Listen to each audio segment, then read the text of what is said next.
pertama polusi dari botolnya sendiri, kemudian polusi dari isinya sendiri. Jangan seperti kamu yang gemar makan jengkol sama petai. Seolah-olah memang kita ini hidup berdampingan dengan makhluk lain yang memang diciptakan tidak terlihat oleh manusia.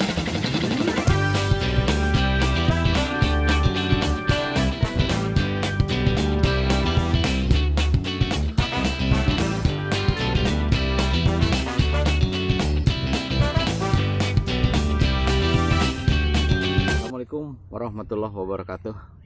Teman-teman petualang semuanya, apa kabar? Pada kesempatan kali ini saya bersama channel Petualangan Keluarga Pandu akan mencoba membahas mengenai etika buang air besar ketika berada di alam bebas, terutama pada saat kita mendaki gunung. Hal ini boleh dikatakan penting tidak penting, tapi kita sebagai pemerhati lingkungan, sebagai insan yang peduli terhadap kelestarian lingkungan, harus disampaikan, harus kita pahami bagaimana etika dan tata cara buang air besar di alam bebas. Selengkapnya ikuti video berikut ini. Alam bebas itu mempunyai daya tarik yang benar-benar luar biasa. Ketika seseorang pernah mencoba berkegiatan di alam bebas, bisa dipastikan dua hal yang akan terjadi. Pertama ketagihan, yang kedua adalah kapok.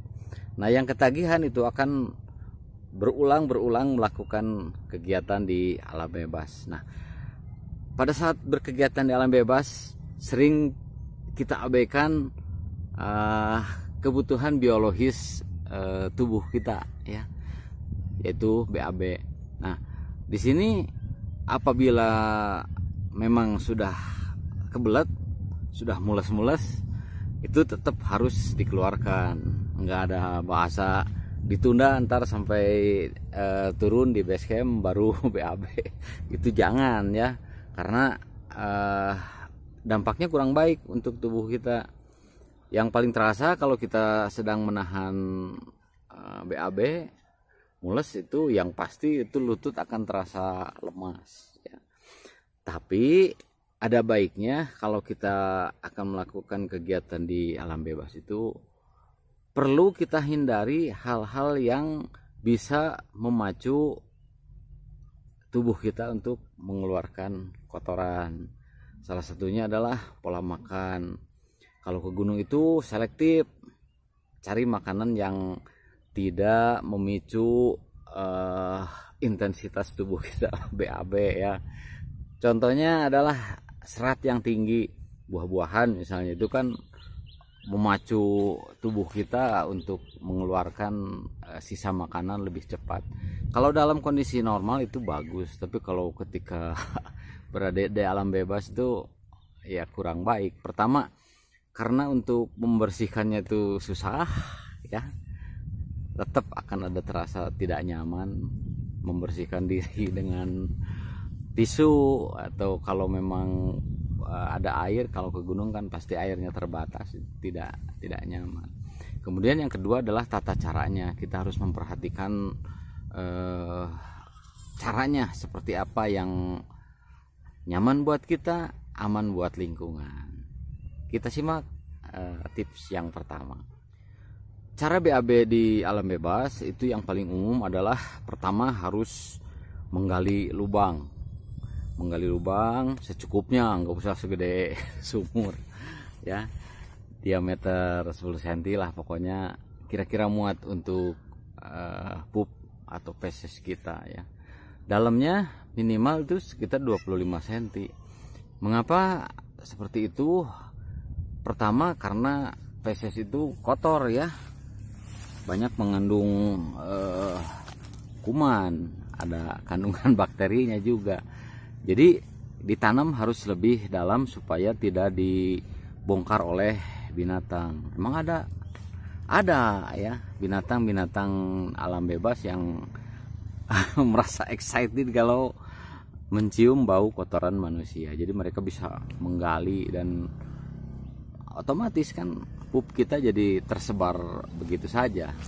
Nah, makanya harus digali sekitar 25 cm. Setelah selesai kita pup, jangan lupa tisunya juga harus ikut dikubur, tapi jangan tisu basah ya teman-teman, harus tisu kertas, tisu kering ya, karena tisu basah itu tidak akan terurai oleh alam. Beda lagi tisu kertas, itu mudah sekali terurai. Itu harus dikubur sama tisunya. Kalau menemukan itu bekas lubangnya ditindih sama batu yang cukup besar gitu ya. Itu tips pertama. Tip yang kedua teman-teman sekalian adalah lebih kepada etika. Jangan menyimpan benda berharga Anda itu di jalur pendakian. Jadi kalau terpaksa BAB itu membuat lubang pembuangannya itu agak jauh dari jalur pendakian ya, 10 atau 20 meter. Pertama karena ya kalau kita lagi nongkrong ada orang lewat kan malu. Kemudian yang kedua juga supaya BAB kita tidak terinjak. Apalagi kalau jalur pendakian itu biasanya kalau musim hujan berganti fungsi menjadi saluran air. Kalau kita BAB di jalur pendakian pada saat hujan turun, maka kotoran kita akan terbawa ke bawah. Itu akan menjadi masalah juga di bawah, terjadi pencemaran ya. Pencemaran seperti apa? Kalau kita berpikir cuma kita yang BAB itu memang sedikit. Tapi kalau mendaki gunung apalagi zaman sekarang itu satu kali naik sekitar 100 orang, itu bisa dibayangkan satu orang 250 gram mengeluarkan kotoran kali 100 kan otomatis ada 25 kg bahan emas mentah itu yang terbuang di alam. Bayangkan kali sekian bulan, sekian tahun, berapa banyak itu tinja yang tersimpan di gunung. Kalau cara membuangnya tidak benar itu akan menimbulkan masalah pencemaran lingkungan ya. Jadi hindari BAB di jalur pendakian. Selanjutnya teman-teman, ini lebih mengarah lagi ke etika. Jangan BAB di sumber air ya. Seperti kita tahu yang namanya di gunung itu air sangat terbatas. Jadi kalau ada sumber air jangan kita kotori. Sekitar 2 atau 3 bulan yang lalu itu ramai kasus di Gunung Talang ya, di Sumatera itu kan ada sumber air. Ternyata ada orang yang betul-betul tidak beretika itu BAB di sumber air. Sementara sumber air tersebut itu adalah tempat para pendaki mengisi perbekalan air untuk pendakian. Otomatis tercemar lah, walaupun sudah disingkirkan sedemikian rupa. Kalau kita tahu beritanya, wah luar biasa. Jadi teman-teman sekalian, jangan sampai Anda menjadi bagian dari pendaki yang tidak bermoral ya. Jangan pernah BAB di sumber air ya. Selanjutnya teman-teman, saya pernah membaca satu buku tentang petualangan, cuma judulnya lupa lagi karena itu bacanya dulu waktu masih ya senang-senangnya, intensitas kegiatan di alam bebasnya sering, jadi cari literasinya juga lumayan semangat. Di situ saya pernah membaca cara BAB di alam bebas yang efektif, tidak mengotori, bukan tidak mengotori, paling sedikit resiko mengotori lingkungan. Caranya seperti apa? Yaitu BAB di atas batu ya, tapi catatannya harus pada musim kemarau. Dan ini lumayan agak jorok ya. Kalau sudah BAB itu tinjanya itu harus apa ya, diratakan di atas permukaan batu supaya lebih cepat mengering. Kalau sudah mengering itu akan terbawa oleh angin dengan sendirinya gitu, seperti itu. Tapi saya yakin teman-teman tidak akan memilih cara seperti ini. Yang penting pesan saya itu yang paling mudah saja kalau BAB di alam bebas itu gali lubang lebih aman, lebih nyaman, lumayanlah bersahabat dengan lingkungan. Setidaknya tinja kita itu menjadi pupuk untuk tanaman di sekitar kita, mengubur harta terpendam itu ya.